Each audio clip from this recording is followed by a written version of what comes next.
The priest who wept over fat and fire. When sacrifice became more than duty, most people walked past the altar without thinking. They brought their animal, handed it over, and left relieved. But to Eleazar the priest, every sacrifice was a sacred conversation. He had offered hundreds, burnt offerings, peace offerings, sin offerings.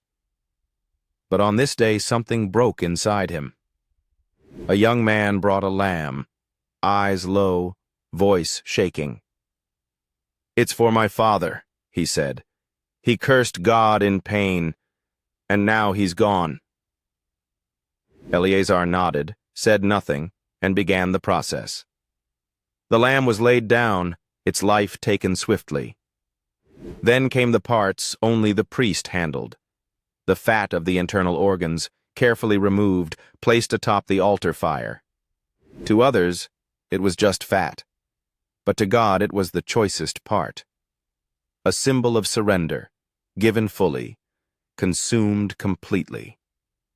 As the flames ignited, Eleazar stared into the rising smoke and wept. Not for the lamb, not for the ritual, but for the weight of what it meant. He remembered his own failings, the blood he'd seen, the sins he'd carried for others. And yet here was a fire that never stopped receiving, never stopped purifying.